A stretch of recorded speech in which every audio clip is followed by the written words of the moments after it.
د زرغون تلویزیون درنو او قدرمنو لیدونکو سلامونه او نیکې هیلې مو ومنئ. په دې هیله چې تاسې به ښه وئ، خوشحاله به وئ. دا د بیا هم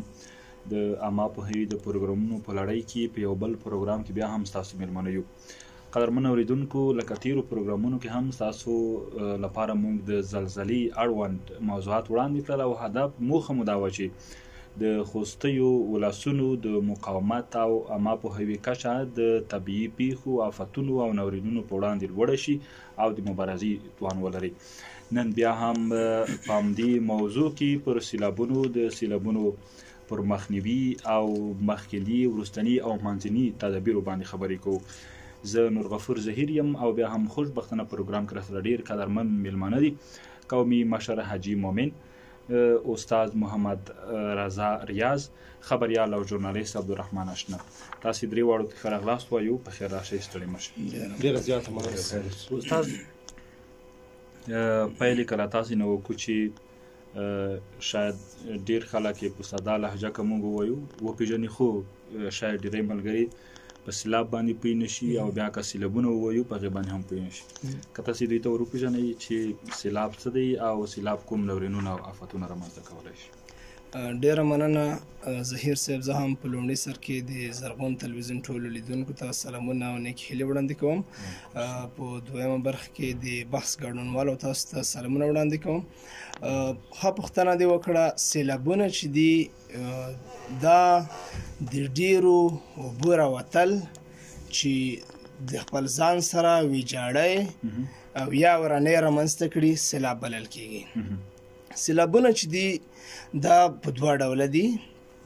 چې یو ته یې موږ عادي سیلابونه وایو چې دا د بارانونو پر اساس رامنځته کېږي، او بل ته یې موږ سونامي سیلابونه وایو چې دا هغه بیا د سمندرونو یا د سمندري څپو پر اساس باندې رامنځته کېږي. سیلابونه چې دي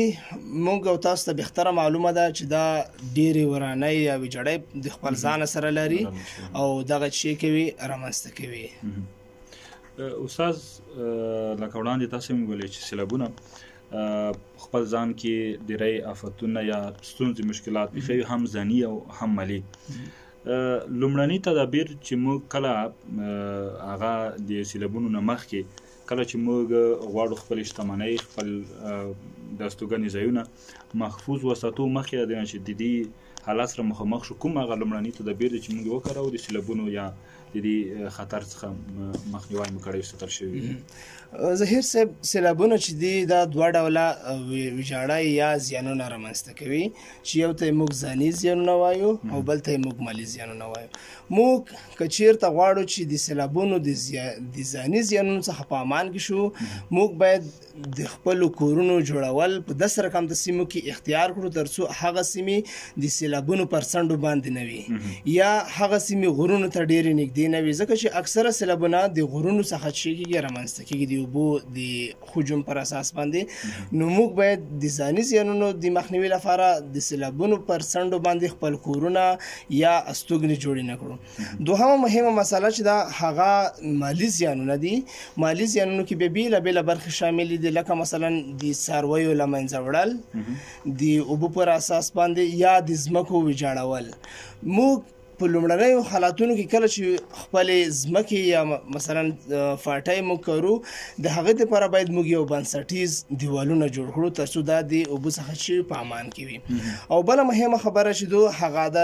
مالي زیانونو په برخه کې چې دو هغه د څارویو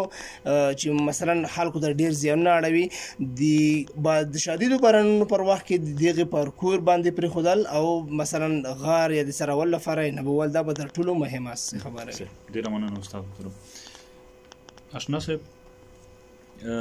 زموږ د ټولنې د خلکو فکر عموما د طبیعي آفتونو پر وړاندې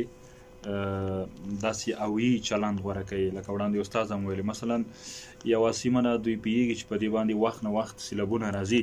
خو دوی بیا هم هڅه کوي په هماغه ځای باندې خپل د اوسېدو ځایونه جوړوي. سره دی چې موږ د باران نه د ساتنې لپاره مثلا د کوټې چت په همدې موخه جوړوو چې باران وریږي، خو دغه د سیلابونو او زلزلو احتمال شته هم، خو موږ په وړاندې غافل یو. څه ډول کولی شو خلکو ته فکر ورکړو تر څو په خپلو استوګنځایونو او نورو ځایونو کې دغه احتمالي ګواښونه چې کوم دي چې رامنځته کېږي د دې په وړاندې د یو فکر لرلی وړاندې له وړاندې تیاری نیولی. ډیره زیاته مننه. لومړي سر کې تاسو درې واړه ملګرو ته همداشان د تلویزیون لیدونکو ته سلامونه نیکې هیلې وړاندې کوم. تمه ده چې راته روغ جوړ او د صحت په کالیو کې به پروګرام ته به غوږ وي. لکه څه ډول ظهیر صاحب چې تاسو اشاره مو ورته وکړه، ډېر وخت داسې هم شوي دي چې موږ مختلفې برنامې هم لرلې دي په همدغه زیانمنو شویو خلکو ته ورغلي یو. که زه ووایم تېر ځل چې موږ په خوست کې د فرم باغ سیمه ورته وایو، دغه سره په شاوخوا کې موږ ژوندي مثالونه لرو چې موږ دغه ساحې ته ورغلي یو. دغه سره شاوخوا کې کوم کورونه چې ډېر پخوا وخت جوړ شوي ول، هغه ځای کې دوی خپل ژوند ترسره کولو او هغې نه وروسته دغه تېر کال اوبه دومره زیاتېږي چې د دوی تر کورونو پورې ورسېده. په دوی سره چې کله ما خبرې وکړې، هغه ځای باندې ډېر مصرف دوی کړی او پاخه کورونه یې پرې جوړ کړي ول. په داسې حال کې چې ډېر زیات پیسې پر مصرف شوي په کورونو باندې، همداشان د دوی په ځمکو یا په پټیو باندې. د کلي خلکو دا خبره کوله چې تقریبا شپږ اته کاله به کېږي چې دغه سیلاب تر دغه ځایه پورې نه دی رسېدلی، خو سږ کال دې خوا ته یې رامخه شوې ده او په موږ پسې راځي. بیا د ځینې سیمو خلکو دا خبره مو کړه چې دغه سیلابونه چې کله راوځي دا یو ډول سیستم دوی خپله کېږي که نه، طبیعي اوبه ده. یو کال یوې خوا ته ډېر زور کوي د خوړه یا د شمال په اړخ کې، بل کال ته بلې خوا ته بیا ډېر زور کوي او مخه کوي. نو دغه کال د دوی په وینا باندې چې دې خوا ته راځي او هغه کورونو کې خلکو ژوند نشه ترسره کولی. یو څه اسمان به چې پړکه وکړه، زموږ تاسو په خوستی لهجه باندې پاس پړکه به یې ترسره کړه، نو هغې کورونو خلک به مجبور مکلف ول چې لومړی سهار نه منډه شروع کړي او خپل کورونه پرېږدي. بل موږ تاسو کې یو مشهور متل دی چې د سیلاب ځمکې خوړل یا عزمه کول اسانه کار نه دی، یو وخت په حساب ورکوي چې خوړ نیسي او خوړه ته ځان نږدې کوي. همداشان د دولت ځمکې هم خوړل یو څه اسانه کار نه دی، یو نه یو وخت حساب در سره کېږي. لکه څه ډول ځینې خلک یو څه چالاکي اختیاروي چې موږ داسې د مقناطیس ونې ورته ویل کېږي، هغه نری نری لوړې ونې دي په خوست کې، هغه ډېر وخت خلک راوړي د خپلو ځمکو په څنډو کې ځای په ځای کوي، د دې په خاطر باندې چې دغه د خپلو پټیو یو څه مانع یې ترسره کړي وي. ممکن په هغه وختونو کې دومره سخت بارانونه، شدید بارانونه ونه اوسېږي، خو د کال نه یو کال داسې وخت راځي چې هغه ځای باندې ډېر سخت په شدت سره باران ترسره کېږي. لکه څه ډول چې استاد محترم مخکې اشاره مو کړه په خپلو خبرو کې چې هغه غرونه چې دي، غرونو په ساحو کې که چېرته شړکنده بارانونه وشي، نو ظهیر صاحب کې یو فکر مو کړی وي دغه غرونو کې یو سیستم موجود دی چې هغه ډېر وخت خاوره نه لري، د اوبه زیاته کې چې تیږه ده چې اوبه پرې ولګي مستقیما ځمکې ته تر ډېره بریده نه ځي چې دوی د جذب شي اوبه، نو په ډېر شدت سره په ځمکه باندې حرکت ترسره کوي او مخکې راځي. دې سره په څنګ کې چې دغه موضوع یو څه ښه وضاحت لیدونکو ته ورکړه، موضوع پوه شوي هم که یوه یادونه وکړو. ظهیر صاحب یو وخت موږ ندرشاکوټ ولسوالۍ لړې کلي ته تللي وو. دغه ژوندي مثالونه ځکه وایم چې دغه لیدونکي څوک ناست وي او دوی باید پوه شي چې په دغه ځایونو کې دغه پېښې رامنځته شوي، ځکه ژورنالستانو ملګرو تل دغې سره کار دی، دغې ځایونو ته باید ځانونه ورسوي. ندرشاکوټ ولسوالۍ لوړې کلي په نوم باندې سیمې ته موږ تللي وو چې ورسره په څنګ کې پکې کلی هم شتون لري. په دغه ځای کې موږ چې کله کوم ځای کې په دې وخت کې یو ډېر شدید باران پیل شو، شدید باران و. د باران نه وروسته د باران په جریان کې د غره د پاس سار نه یو ډول تیږې را روانې وې، د غټې غټ کاڼې تیږې څه دي دا سره روانې چې د کلي باندې روان دي، یو ډول غربا کاڼه یې اچولې وه چې ځمکې ته روان ول که نه. بیا موږ د خلکو نه پوښتنه مو کړه چې دغه څه کیسه ده چې مقصد دا ډول باران چې کله کېږي د ځمکې ته لاندې کاڼې راغورځي که کورونو باندې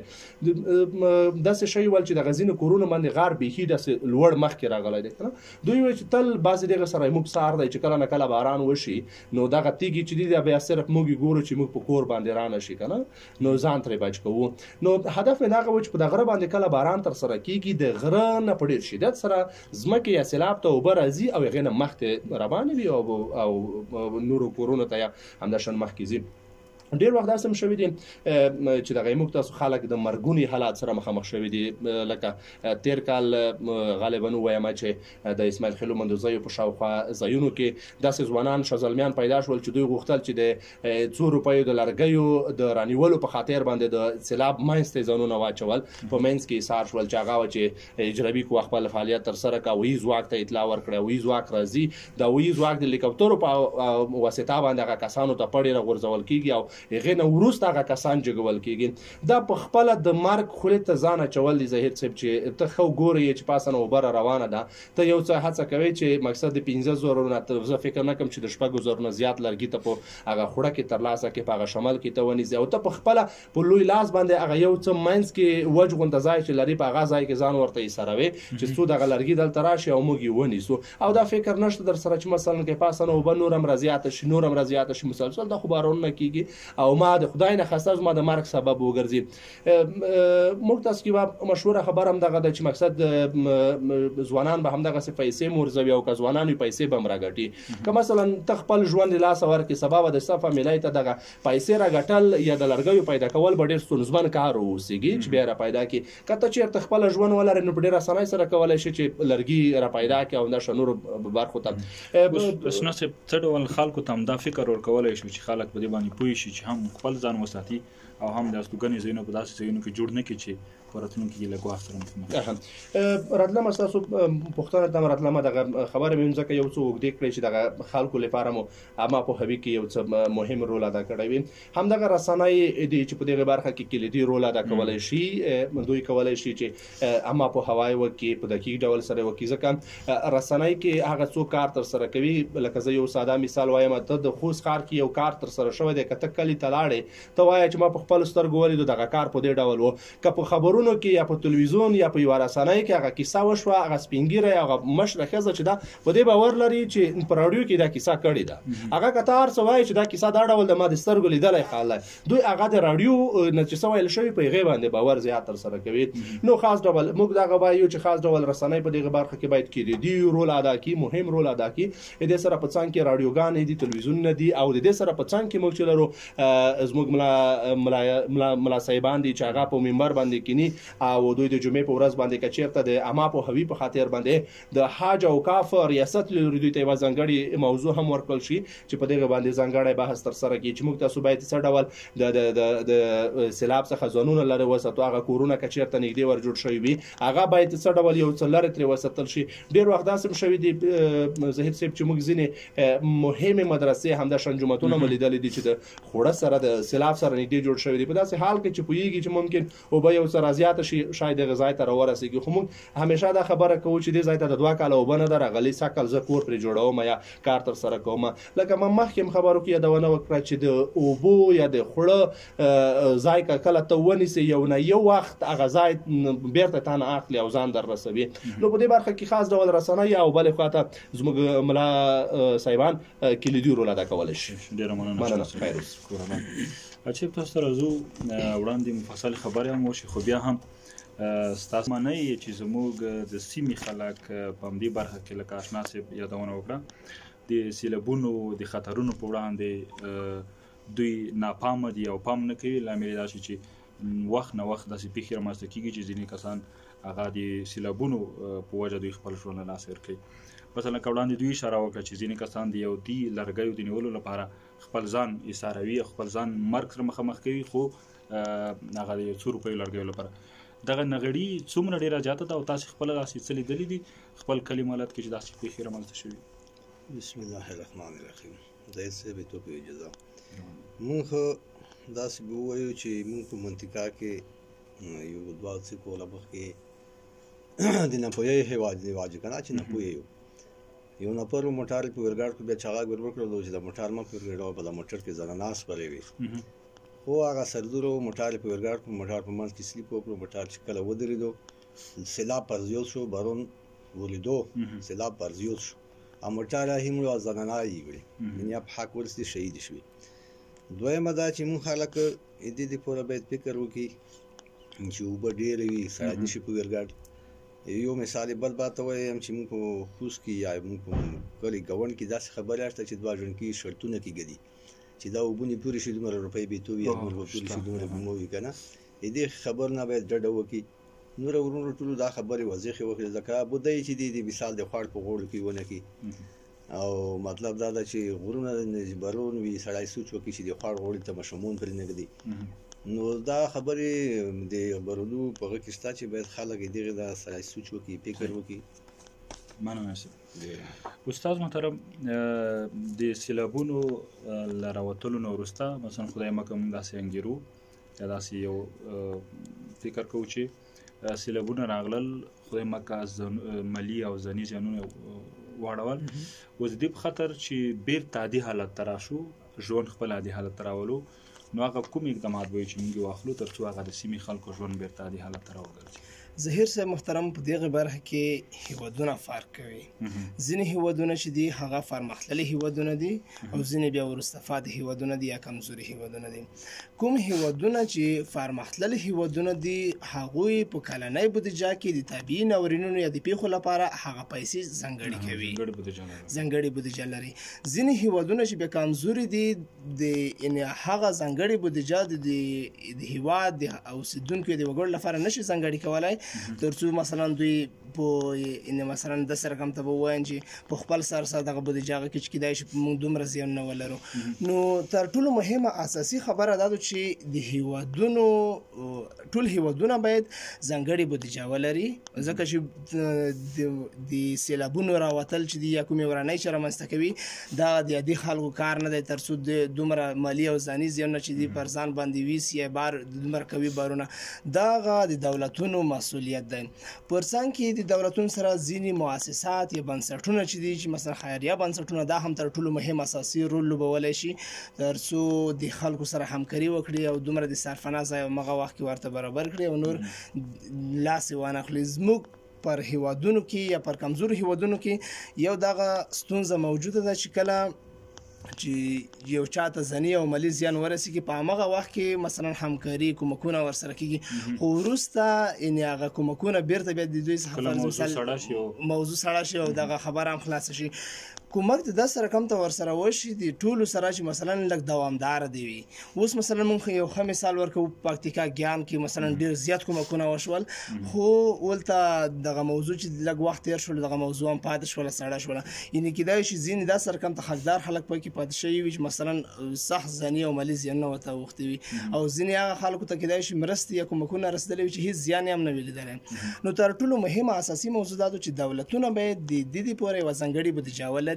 او دغه بودیجه وخت نه وخت شيږي اضافه کې او خلکو ته تقسیم کړي او دغه سره په څنګه موږ الحمدلله چې وای اسلامي ټولنه دو عام خلک هم د ډیر نچیزه مثلا لاس شل روپۍ ټولوي چنده کوي او د خلکو ته رسوي. نو تر ټولو مهمه اساسي برخه چې د سیلابونو څخه وروسته چې مثلا خلکو ته ځنی او مالي زیان نړوي هغه دولتونه د پلمړي سر کې او په دویمه برخه کې مؤسسات خیریه بنسټونه دي چې باید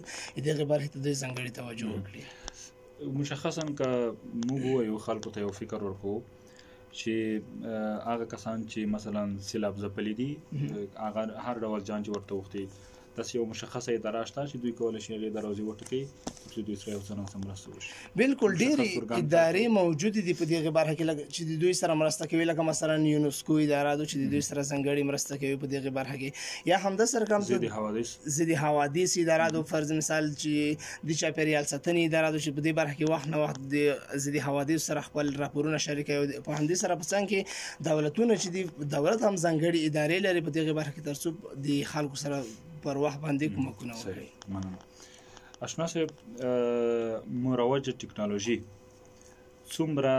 زموږ سره مرسته کولی شي تر څو د بحرانونو یا د سیلابونو د هغه د خطرونو نه مخنیوی شوی؟ مثلا تاسو ګورئ په نوره نړۍ کې کله چې یوه سیمه باندې سیلاب راځي یا باران راځي مخکې له مخکې هغې سیمې خلک خبرېږي او کلي تخلیه کېږي او بېرخله وروسته بېرته هغې ځای ته ځي. دا د ټکنالوژۍ ګام څومره مهم دی او څومره موږ سره مرسته کولی شي که موږ ښه استفاده ترېنه وکړو یا د هوا پېژندنې ملي اداره چې په دې برخه کې ښه اقدامات ترسره کړي څومره د خطرونو د یا د ګوښونو د کمښت کې برخه اخیستلی شي؟ ډېر ښه برخې ته مو اشاره وکړه. یو مسله دا ده چې ظهیر صاحب که موږ تاسو وګورو نړۍ افغانستان سره پرتله کړو د خلکو اذهان چې په نړۍ کې په خلکو باندې څومره کار شوی دی همداشان په افغانستان کې په څومره خلکو باندې کار شوی دی ته به وینئ چې زموږ کسانو ډېر وخت عمرونه کم وي ویښتان یې سپینېږي چې پوښتنه ترې وکړي وایي څه د فامیلۍ غمونه او څه د کور او څه د درسونو غمونه سره یو ځای شوي دي. دې یو مهم لامل دی بولي. نو موږ تاسو په افغانستان کې ټیکنالوژي دومره پرمختګ نه دی کړی لکه څه ډول چې په نړۍ کې ټیکنالوژي پرمختګ تر سره کړی دی لکه اوس ښه مثالونه ویلی شو لکه دوبۍ کې چې دوبۍ کې کومه سیلابونه چې راغلل په داسې حالات کې چې دوبۍ که تاسو بیکګراونډ وکیسئ د دې کیسې شجره راوپلټئ دوبۍ یوه مصنوي ګاز څه سره جوړوي مصنوي باران هم جوړوي چې کوم ځای کې زړه وغواړي هلته خپله باران دوی جوړوي په هغه سیمه باندې باران ترسره کوي ځکه که تاسو دوبۍ وګورئ هلته ډېر وخت بارانونه نه ترسره کېدل خلک به یې همدغسې ول په داسې حالاتو کې چې سمندر هم ورسره نږدې دی نو دوی به ډېر وخت مصنوي وریځې جوړولې او بارانونه به ترسره کېدل بیا په د اوس حالاتو کې یو اوازې خپرول دي چې مختلف اوازې خپرېدې داسې ویل کېدل چې مقصد څو ځله داسې اټکل وشو لکه تا چې ویل چې خلکو ته مخکې نه معلومات کېدل چې باران راځي سیلاب کېږي خو د هغې نه په لوړه کچه باندې بارانونه وشول د هوا پېژندنې هغه کوم اټکلونه چې ول هغه هم د شاته مخکې تلل دقیق نه کېدل چې دوی دقیق معلومات خلکو ته ورکړي ول بله موضوع دا ده چې په افغانستان کې انټرنیټ تر ډېره کمه بریده پورې خلکو ته رسېدلی دی که زه اوس درته ووایم یوې ولسوالۍ ته زه په ولسوالۍ کې 50 نفره ځوانان را جمع کوو ودروو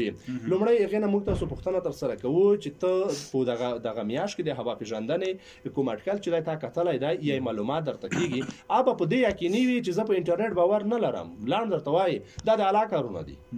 اول خو هغه چې دې ته یو کنایت ورکوي دا یوه ډېر وخت نیسي چې ته دا پوهوې او دویمه خبره که دغه انټرنیټ کې ته وګورې ولې کې چې سبا ورځ په خوست کې اسمان یو څه ډول باران شته نو دغه باران معلومات نه کېږي چې په سپیره ورېږي په منګاله ورېږي په زدرانو ورېږي چېرته وي د راډیو نه دا کیسه وکړه ډېر وخت داسې ما سره څوک مخامخ شوي دي ظهیر صاحب زه راوتلی یم ښار ته اشرف صاحب تا خو پرون راډیو کې وایي چې باران په سبا ته ورېږي کومه د اسمان خو شین دی یو وریځ ده یو څه که نه نو دلته که وکتل شي ته به ووایې چې په خوست کې سپیره هم راځي سپیره د پکتیا او د پکتیکا دواړو سره هلته لګېدلې د سرحدونه لري نو ممکن په یو څه برخه باندې وشي همدغسې په صوبریو کې موږ د پکتیا سره سرحد لرو په جانې خیل سیمه کې ورسره نورو ځایونو کې ورسره ځای په ځای شوې ده ممکن په هغه ځایو باران وي او په مرکز باندې باران ونه اوسېږي که نه نو دې خلکو دپاره اما په هوا دویم دا چې د دې خلکو تعلیمي سویه لوړول د ډېر مهم دي د اوس موږ په صوبریو کې داسې ډول ښوونځی لرو چې هغه په هدیرو کې کسان ناست دي موږ ژوندي کلیفونه لرو موږ ژوندۍ خبرې ورسره کړي په هدیرو کې ناست دي زده کړه ترسره کوي ابتدایي زده کړه ترسره کوي د دوی اداره چې دا په یوه کانتینر کې جمع شوې ده په هغې کې خپل شیان ږدي نو موږ په اطرافو کې ظهیر صاحب د تعلیم کچه چې دا ډېره ټیټه ده هغه دومره لوړه کچه نه ده دا ټکنالوژي باندې مولوي د یوه پېژندنې ملي ادارې وړاندیانې خلک پام کې ونیسي او همدې ټکنالوژۍ نه ګټه واخیستلی شي کولی شي د همدې خطرونو مخنیوی وشي یا کمبود پکې رامنځته شي کېږي امکان لري یو څه چې خلکو ته مخکې نه اطلاع ورسېږي چې باران کېږي مثلا په خوست کې باران ترسره کېږي او سیلابونه راځي که نه دا یو څه شته دغه برخه خو موږ خلکو ما مخکې درته ویل چې هغې باور ترلاسه کول هم تر ټولو مهم اصل ده باید په ټکنالوژۍ نه باور ولري ټکنالوژۍ باید په هغه اصول نه په هغه استعمال نه او په دې باید باوري واوسېږي د اوس وختونو کې ته د پخوانیو مشرانو سره کیسې کوه هغه ډېرې ستا خبرې نه مني درته وایي چې دا مخکې وختو کې نه ول که ورته ووایي چې مقصد د غوا غوړي څنګه دي ده درته وایي چې ما څښل زه ځکه دومره صحتمند وم نن سبا د نور غوړي راوتلي دا کسه د ده مفکوره جوړه ده نو تر ټولو مهمه دا ده چې که موږ تعلیم برخه رسېږي دې سره په ټکنالوژۍ کې موږ پرمختګ کولی شو او د دې په استعمال باندې ښه پوهېږو ډېره مننه اشرف صاحب زیان رسیدونکو کسانو ته یا مثلا هغه کسان چې سیلاب ځپلي خدای مکه یو سیمه باندې سیلاب راځي خلکو ته مالي ځاني زیانونه اړوي او بل کله یا بله سیمه خوندي ده د دې خوندي کسانو همکاري د زیانمنو کسانو سره څومره مهمه ده څومره ضروري ده ظاهر صاحب دا خو مهمه ده ځکه مهمه ده چې اوس یو کله د زیانمن شو یا زلزله یا سیلاب یا اور یا نور وتیا هغه پر ورسي که نه د ګاونډیان باید یې سره کومک وکړي په هره برخه کې وي طبي برخه کې وي صحي برخه کې وي یا خوړلو په برخه کې وي ترانسپورټ په برخه کې وي دې واسه مطابق هغه ویسره وکړي کومک او کړای شي چې ویسره وکړي که نه یو کله دا نږدې ده مثل بل کله ویسره نږدې ده کله کړای شي تېغ ته منډه وکړي اشار شته شورابونې په کلي کې جوړه شوي دي 15 نفره 10 نفره سپین ږیري مې سلام کوي وکړي جومات ته لاړې د سپیکر کې اعلان وکړي چې دا کلي کې یا په دغه کور کې داسې مشکل پیدا شوی دی ضرور دی خلکو سره د خدای دې پوره انساني هغه کومک وکړو که نه دا کړلی شي دا خو صحیح ډېره مننه استاد محترم ستاسو نظر د کلي هغه لکه وړاندې مې چې پوښتنه وکړه د هغه کسان چې زیان یې نه دی لیدلی څه ډول کولی شي د یو مشخص پلان له مخکې لاړ شي او هغه کسان چې زیانمن شوي دي تر یوه حده پورې بیرته وکولی شي خپل عادي حالت ته دا تر ټولو مهمه خبره ده. ګاونډي کلي که چېرته دوه کلي ګاونډي وي او یو ته د سیلابونو له امله زیانونه رسېدلي وي، د ګاونډی کلی پر دوی باندې حق لري تر څو دوی راوغواړي له دولت څخه مخکې دوی هغې ته رسیدګي کړلی شي. یعنې د دولت به هغې سیمې ته نه وي رسېدلی چې دغه کلیوال ورسېږي. موږ الحمدلله پښتانه خلک دي ټول او دلته مثلا ټول حجرې لري، یعنې هر څوک کولی شي چې په کور کې یوه دوې کوټې یا حجرې چې کې د کلي دپاره خالي کړي، مثلا یو کور پکې د څو ورځو په مخه شپې او ورځې تېرې کړي. بله مهمه خبره دا ده چې دوی مالي او ځاني زیانونه لیدلی دي. یعنې کله چې د خلکو سره دوی همکاري کوي، فرض مثال د دوی خوراکي، نو د دولت څخه د هغو خلکو رسیدګي چې دوی ډېره مهمه ده. په دغې کې یو د کلي سپینګیري ډېر مهم رول لري او بل د کلي ځوانان چې دي. مثلا حاجي صاحب هم مخته خبره وکړه چې موږ په کلي کې شوراګانې لرو، دا شوراګانې باید سره کښېني او د خپلو هغه د ورونو سره چې مثلا زیان لیدلی دی دوی باید ډېره همکاري ورسره وکړي. ډېره مننه. اشنا صاحب خپرونې وروستیو برخو کې تاسې هم د ټولنې خلک یو ټولنې سره ډېر پاتې کېږي، د ټولنې هغه منفي نکات تر ډېره معلوم دي، خصوصا په همدې برخه کې د طبیعي آفتونو په برخه کې ستاسې یو مشخص پیغام خلکو ته په همدې برخه کې کومې لارې غوره کړي تر څو د دې سیلابونو او زلزلو او نورو طبیعي پیښو له خطرونو ژغورل شوي. ستاسو یو لنډ پیغام یو پرځای. ډېره زیات مننه. لومړی خو دغه چې هر چا دغه خوړونو ته همداشان ویالو ته غټه غټه ویالې د هغې ته نږدې کورونه جوړ کړي وي. د دوی نه موږ هیله کوو چې خپل کورونه د یو څه لرې ترې وساتي، هغه ځای کې د مصرف نه ترسره کوي، خپل ژوند د خپلو ماشومانو ژوند او همداشان د خپل فامیلۍ ژوند دې وژغوري. سبا ورځ هم دغه کلیوال نه موږ هیله کوو چې هغې کاس ته د ووایي چې یو نه یو وخت به ستاسو کور ته اوبه رارسېږي او دته د اجازه ورنه کړل شي په بل ځای کې یو مناسب ځای د ورته وټاکل شي په هغې کې د خپل یو بهترین او ښه کور جوړ شي. د دې سره په څنګ کې د زلزلې په مورد به موږ ووایو چې دا هم طبیعي پیښو کې راځي. که چېرته وګورئ موږ تاسو اوس هم سپېره کې همداشان په نورو ځایونو کې دا ډول کورونه شته. ظهیر صاحب که ته وګورې هغه کور ته ورننوځې په دې به یارېږې چې د قدم زه باید ورو کېږدم چې دغه کور په ما باندې راړنګ نه شي که نه هغه دیب چردولي. موږ وایو چې غربت به وي، غریبي به وي، خو خاص ډول د غرونو خلکو دا ډول چردولۍ جوړې کړې دي چې هغه یو څه تیږه یې راخیستې هلته خړه نه پیدا کېږي، خاورې څو کراچۍ خاوره یې راوړې ده بس په خپله مخه باندې سره تفلې ده سره یو ځای کړې ده، نو هغه په دوی باندې په ډېر لنډ وخت کې بیا غورځېږي. خدای نخواسته که ډېره کمه زلزله ترسره شوه موږ به بیا ډېر شدید تلفات ولرو. نو دوی نه هیله کېږي چې خپل کورونه منظم جوړ کړي، ځکه د استوګنو ځای دی، دوی ژوند ترسره کوي په هغه کورونو کې. نو هیله ده چې په خپلو کورونو باندې تر ټولو نه زیات تمرکز وکړي او په بهترینو ځایونو کې جوړ کړي او چا چې کورونه خراب دي باید ښه کورونه جوړ کړي. نن سبا ته دې نه پرېږدي. موږ خلکو کې دا کیسه هم ډېره د ظهیر صاحب چې سبا ورځ یې جوړوم، سبا رالایه کېږم، سبا رالایه کېږم، په دا سبا کې د خدای نخواسته د بدې پېښې سره مخامخ نه شي. ډېره مننه. خیر اوسه. درنو او قدرمنو لیدونکو ستاسو نه مننه. کورونه ما بعد چې زموږ پروګرام واورېدو. نن بیا هم د طبیعي پیښو او په همدې طبیعي پیښو له جملې پورې سیلابونو وغږېدو. نن بحث کې بیا هم راسره ډېر قدرمن مېلمانه وو، قومي مشر حاجي مومن، استاد محمد رضا ریاض، خبریال او ژورنالیست عبدالرحمن اشنا. ستاسو نه مننه. تر بل پروګرام مو ته اجازه راکړئ. ښه وخت، خوشحاله شئ.